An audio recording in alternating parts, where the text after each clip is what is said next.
नमस्कार साथियों, मैं सीमा गुप्ता आज फिर आप सभी के बीच भारत के मानचित्र की क्लास में आज आप सभी के बीच मैं प्रायद्वीपीय नदियों के बारे में आप सभी को अवगत कराने आई हूँ।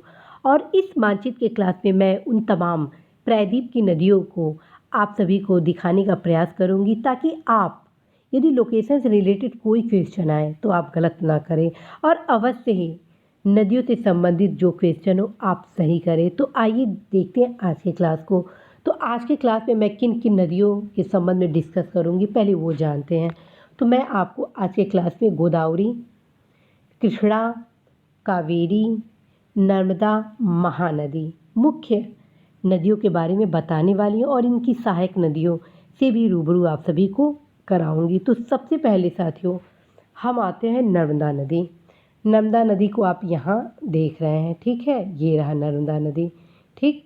और नर्मदा के ठीक दक्षिण में कौन सी नदी है आपकी, ये ताप्ती नदी। ये भी आप ध्यान रखेंगे, क्वेश्चन ये आता है उत्तर दक्षिण वगैरह, ठीक है, कौन सी नदी उत्तर में है, कौन सी नदी दक्षिण में है।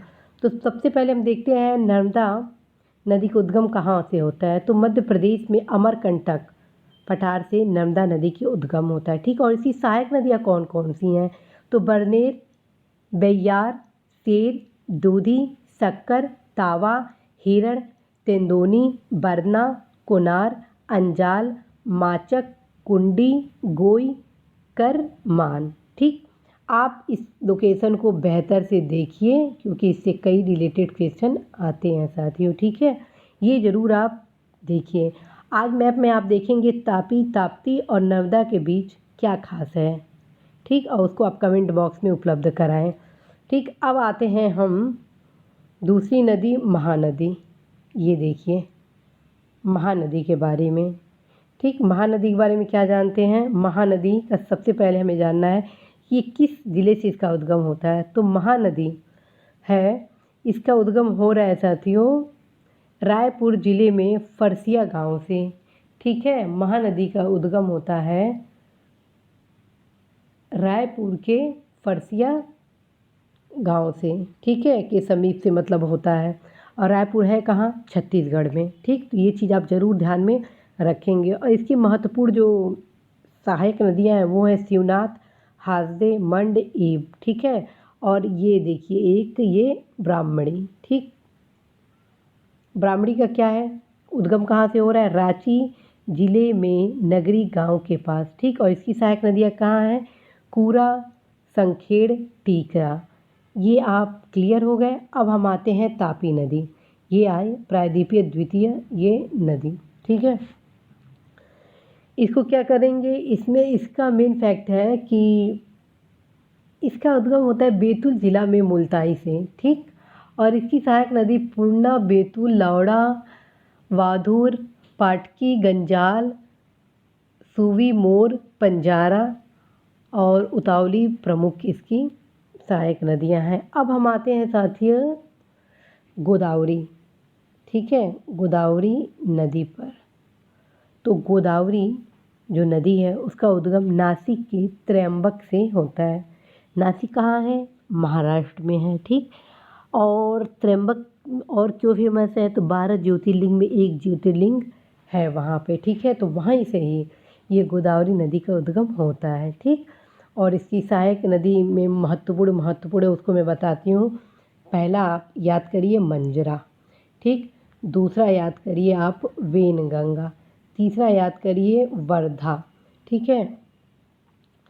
और चौथा याद करिए इंद्रावती, ठीक है। इतना इसकी सहायक नदियों को आप प्रत्येक दशा में लोकेशन देख लीजिए और रट लीजिए, ठीक। ये इसकी सहायक नदियों को अच्छे से देख ले। ऐसे तो बहुत सी सहायक इसकी नदियाँ हैं, जैसे गोदावरी की परवारा है, पूर्णा है, मंजरा है, पेनगंगा है, वेनगंगा है, वर्धा है, प्राणिता है, इंद्रावती है, मनेर है, साबरी है।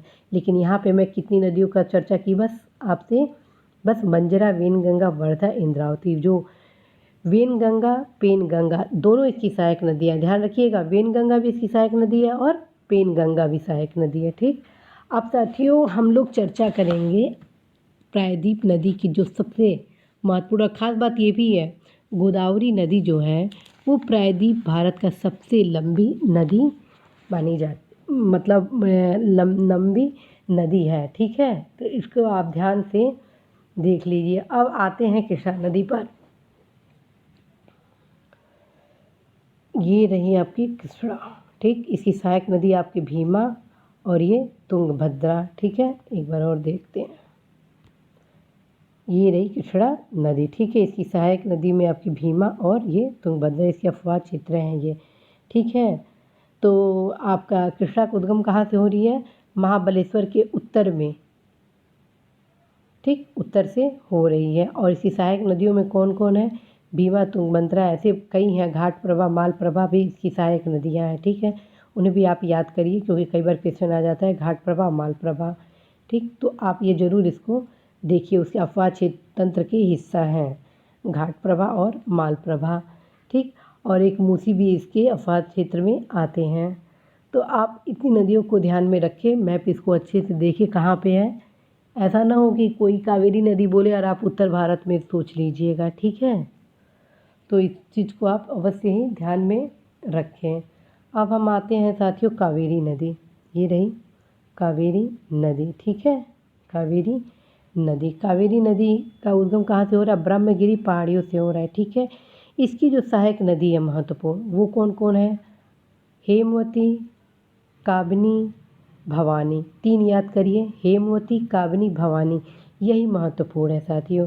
तो आज मैं आपको वे तमाम प्रायद्वीप भारत की महत्वपूर्ण नदियों से परिचय करा दी। आप लोगों को धीरे धीरे धीरे धीरे एक एक मैप मैं धीरे धीरे छोटे छोटे क्लास के माध्यम से दिखा दूंगी। आपको पता भी नहीं चलेगा कि आपका मैप कब तैयार हो गया। साथियों, आप अवश्य ही नियमित रूप से मैप को देखिए। जब तक आप मैप को देखेंगे नहीं तब तक आपकी तैयारी कंप्लीट नहीं हो पाएगी, ठीक है। और मैं छोटे छोटे क्लास इसलिए लाती हूँ ताकि आप सभी बोर भी ना हो और आराम से मैप को देखने का जो अभ्यास है सतत रूप से करते करते कब आप हैबिचुअल हो जाए आपको पता भी ना चले और आपका एक भी क्वेश्चन भी गलत ना हो। और इसी आशा के साथ कि आप अवश्य ही आज की क्लास को अच्छे से देखे होंगे, सुने होंगे। और जाते जाते आप सभी को होमवर्क ये देना है कि आज आप प्रायद्वीपी नदी में किस किस प्रायद्वीप नदी के बारे में पढ़े हैं, इसको कमेंट बॉक्स में ज़रूर उपलब्ध कराइएगा। इसी आशा के साथ कि मानचित्र से रिलेटेड जो भी क्लास आपके हैं वो सही होंगे। मैं सीमा गुप्ता आप सभी से विदा लेती हूँ। नमस्कार।